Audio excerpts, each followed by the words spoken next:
Bonjour à tous les amis, j'espère que vous allez bien. Aujourd'hui on se retrouve pour une nouvelle vidéo. Je suis très heureux de vous retrouver aujourd'hui pour l'avant-match FC Barcelone-Naples, ou plutôt Naples-FC Barcelone, parce que ce match là, la première phase, allez les amis, va se jouer au stade Armando Maradona à Naples. Dans cette vidéo les amis, on va voir qui est favori pour ce choc de Ligue des Champions. Également on va voir les clés du match, comment s'imposer dans cette première phase aller de Ligue des Champions. On va voir également notre 11, quel 11 aligné, quel 11 va-t-il être aligné ce mercredi. Également on va voir les absents des deux côtés, également la composition de Naples.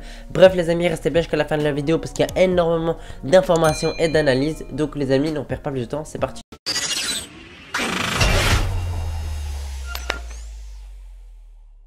Les amis, vous savez très bien que 2 fois d'affilée le FC Barcelone n'est même pas arrivé en 8e de finale de Ligue des Champions, n'a même pas passé les poules. Et là, voilà les amis, la moitié de l'équipe n'a jamais joué une phase finale de Ligue des Champions, c'est-à-dire la moitié de l'équipe n'a jamais joué même pas en 8e de finale de Ligue des Champions. Donc pour pas mal de joueurs ça va être nouveau, tel que je le connais si je dis pas de bêtises. Également Lamine Yamal, mais c'est normal les amis, c'est sa première saison, il a 16 ans. Bref, beaucoup de joueurs, voilà les 8e de finale, c'est un peu nouveau pour eux. Et les amis, il va falloir voir comment vont appréhender cette rencontre, même si les amis, il faut pas oublier qu'il y a aussi l'autre moitié qui est expérimentée un minimum, tel que Lewandowski, De Jong, etc. Et cette autre moitié, Cancelo également, bref, Gundogan qui a aussi gagné la Ligue des Champions, Lewandowski, bref. En tout cas, il faut aussi que l'autre côté qui ont déjà joué des phases finales de Ligue des Champions montre leur expérience. Parce que voilà les amis, c'est pas facile de jouer un grand match de Ligue des Champions, de jouer un choc comme ça face à Naples les amis. Naples ce n'est pas une petite équipe, ils ont des très bons joueurs tels que Zambo Anguissa, tels que Kvara, tels que Osimhen également qui a été monstrueux durant la CAN. Bref, c'est vraiment pas de la blague leur équipe et c'est vraiment pas une petite équipe Naples. On a vu la saison passée où ils sont allés en demi-finale de Ligue des Champions, si je dis pas de bêtises, où ils ont perdu contre l'AC Milan. Ou l'Inter, corrigez-moi si je me trompe les amis. Bref, on va pas jouer une petite équipe. Et là, va falloir vraiment absolument au moins ne pas perdre cette rencontre pour pas être dans une mauvaise phase pour le retour à domicile. L'objectif, bien évidemment, c'est de s'imposer. Mais la pire chose, c'est bien évidemment de perdre parce que ça nous mettra vraiment en difficulté pour le retour. On va devoir se découvrir directement, essayer de vite revenir au score. Et à ce moment-là, les amis, à tout moment, tu te prends un but derrière ou quoi. Bref, là, je suis en train de me projeter. Mais la première chose, les amis, à retenir, c'est qu'à l'extérieur, si tu fais un match nul, franchement, c'est vraiment une bonne opération parce qu'après à domicile, il faut simplement que tu t'imposes, même si c'est plus facile à dire qu'à faire, mais au moins ne pas perdre à l'extérieur, c'est déjà une très bonne chose, surtout qu'on a l'avantage d'avoir quand même le match retour à domicile, même si on a vu que le Barça à domicile, ça veut pas dire grand chose.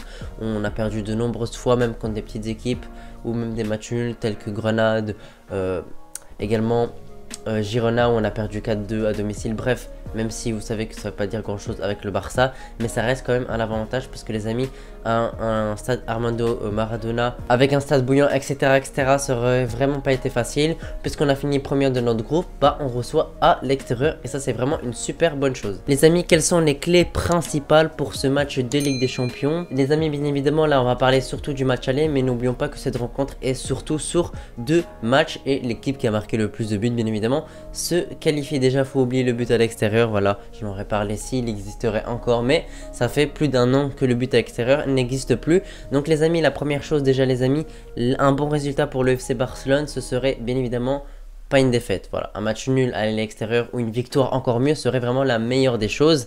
Même si on sait que les amis, même si tu gagnes 3-0 à l'aller ou 4-0 comme le Paris Saint-Germain, tu n'es toujours pas sûr de te qualifier. Donc bien évidemment, même si on gagne 2-0, imaginons, même si on gagne 3-0, bah va pas falloir se dire sur le retour que voilà c'est fait, t'es qualifié, etc. Pas du tout, on a pu voir le Barça se faire remonter plusieurs fois et même d'autres équipes telles que le Paris Saint-Germain. Déjà la première chose les amis, ça va être d'être dans plus ou moins la continuité qu'on a depuis que Xavi a annoncé sa démission. Sur les 4 derniers matchs, bah, on a quand même pris 10 points sur 12 et on a fait un pauvre match nul malheureusement 3-3 contre Grenade. Après la défaite contre Villarreal 5-3, Xavi a annoncé sa démission, qu'il partirait à la fin de la saison. Et depuis, on voit que le Barça joue avec moins de pression et on est quand même meilleur les amis. Victoire 1-0 contre Osasuna, victoire 3-1 contre le Deportivo Alavés. où avec ces deux matchs-là, Victor Roque a marqué 2 fois. Il y a eu quand même le match nul à Grenade et le dernier match qui s'est joué tout simplement samedi, victoire 2-1 dans les toutes dernières minutes, but de Lewandowski, plutôt doublé, mais son but a été sur penalty dans les toutes dernières secondes. Donc il y a quand même beaucoup de victoires en mental qui n'ont pas été si faciles que ça, sauf face au Deportivo Alavés où ça a été plutôt simple, où on a bien déroulé. Mais les autres matchs n'ont pas été faciles, mais vu qu'il n'y a moins de pression, il y a moins de pression sur les épaules des joueurs, bah on voit quand même que le Barça joue plus relâché et c'est beaucoup mieux comme ça, et on espère vraiment que ça va continuer comme ça, parce que voir un Barça un peu plus relâché avec moins de pression tout simplement, en sachant qu'il y aura un autre coach la saison prochaine, bah franchement c'est beaucoup mieux, et on espère continuer comme ça, et on espère voir cette même mentalité face à Naples où voilà, ce sera des joueurs un peu décontractés mais quand même à fond dans le match et qui veulent se qualifier, mais avec la pression en moins. Et franchement, un Barça avec la pression en moins, ça pourrait vraiment donner un tout autre visage, parce que les amis, ce match ne va vraiment pas être facile. Ce sera un très gros match avec les joueurs tels que Kvara, tels que Zambo Anguissa également. Osimhen, est-ce qu'il sera là, oui ou non, je ne sais pas, mais s'il sera là, ce sera vraiment un atout de taille pour Naples, parce qu'on a vu notamment durant la CAN, meilleur déjà ballon d'or africain, il a été vraiment incroyable, il a été parmi les meilleurs joueurs de la CAN, toute équipe confondue. Donc les amis, peu importe que Osimhen soit là ou pas, ça va pas être facile, mais si Osimhen est là, va falloir vraiment faire attention dans l'axe, parce qu'à tout moment, Osimhen, il peut te claquer une frappe, une tête, peu importe, c'est un 9, c'est un vrai numéro 9 qui, à la moindre occasion que tu peux donner, il peut marquer, il peut vraiment être dangereux et fatal à tout moment. Également les amis, va falloir résister à la pression de Naples, parce que quand ils vont pas avoir le ballon, ils vont nous mettre absolument la pression, que ce soit de la relance à la fin, les amis, de l'occasion, ils vont presser, ils vont essayer de récupérer le ballon à la perte de balle. Bref, c'est une équipe qui a vraiment un bon cardio, qui court beaucoup et qui met pas mal la pression, donc va falloir vraiment faire attention à cette équipe de Naples et tenir physiquement. On sait que le Barça a pas mal de mal, franchement, à tenir physiquement les équipes qui courent comme ça, mais franchement, je pense que le Barça est capable, et va falloir absolument savoir gérer la pression de Naples, bien ressortir les ballons, être propre techniquement, parce que tu peux les tuer en étant propre techniquement, en ratant quasiment aucune passe, en gérant la pression de l'adversaire. Mais si à tout moment tu commences à avoir du mal, tu commences à perdre beaucoup de ballons, à tout moment tu peux couler contre cette équipe de Naples. Également, essayer de marquer quand même le premier but, ce serait l'idéal, mais plus globalement, faire une bonne entame de match. Les 15 premières minutes, on sait qu'elles sont très importantes. Si tu prends un but à ce moment-là, ça peut être catastrophique pour toi. Et au contraire, si tu arrives à ouvrir le score à ce moment-là, ça pourrait vraiment être super pour toi. Donc, entame de match importante. Également, fin de première mi-temps et début de deuxième mi-temps importante. Ces entames de la match où tu peux simplement te prendre un but qui pourrait vraiment changer toute la tournure. Et on sait qu'il ne faut pas se prendre de but, que ce soit au début de la deuxième mi-temps ou à la fin de la deuxième ou à la fin de la première mi-temps. Vraiment, c'est des moments où il faut rester concentré. On sait que le Barça a un peu de mal sur ça, donc bien évidemment je le rappelle, et le Barça doit absolument jouer son football, ne pas jouer avec la pression. Et si le Barça met tout en œuvre simplement pour gagner ce match, je pense que ça ira quand même. Maintenant les amis, on va passer tout simplement à la composition du FC Barcelone tout simplement. Pour le 11, je pense pas qu'il y aura beaucoup de modifications, à part en charnière où il y aura plus Cubarsí, mais tout simplement Christensen qui fait son retour normalement. Dans le 11 de départ les amis, on devrait avoir Ter Stegen en gardien simplement. Défense Koundé, Araujo, Christensen, Cancelo, pas de Alejandro Balde, on sait bien. Longue blessure. Milieu de Jong, Gundogan, Pedri, excellent milieu de terrain.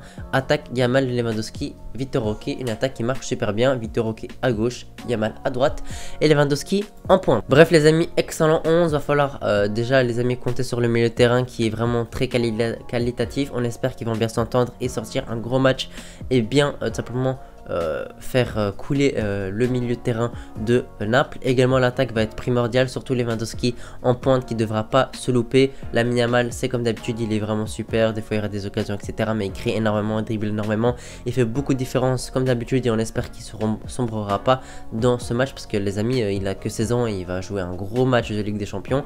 Et Vitor Roque qui est là depuis quelques matchs, qui est vraiment excellent, qui marque et qui est vraiment pas mal sur l'aile gauche, même si on préférerait quand même le voir en pointe. Mais les amis, il y a beaucoup de blessés, il y a beaucoup de joueurs qui n'ont pas le niveau pour jouer à gauche. Et la compo de Naples, tout simplement, Meret en pointe, charnière centrale, Di Lorenzo, Ralmani, Juan Jesus, Rui, je sais pas comment on dit. Milieu de terrain, Zambo Anguissa, va falloir vraiment faire attention à lui. Lobotka, Zelensky. Et en attaque, Politano, Osimhen, Kvaratskhelia. Donc voilà, ce sera le 11 normalement. Osimhen sera normalement là, donc va falloir vraiment faire attention. Leur attaque est vraiment la pièce maîtresse et ils sont vraiment super dangereux en attaque et également leur milieu est plus qualitatif, mais par contre leur défense et leur gardien est un peu moins au niveau de l'attaque et du milieu de terrain. Donc il va falloir bien appuyer sur la défense et bien se créer énormément d'occasions et surtout marquer nos occasions de but les amis. Voilà les amis, merci d'avoir regardé la vidéo jusqu'ici. N'oubliez pas de vous abonner si vous appréciez le contenu. Également n'hésitez pas à me donner votre pronostic. Moi je vois une victoire 1-0 du FC Barcelone pour se mettre en bonne position pour la qualification. Allez les amis, on se retrouve pour le débrief mercredi. Ciao.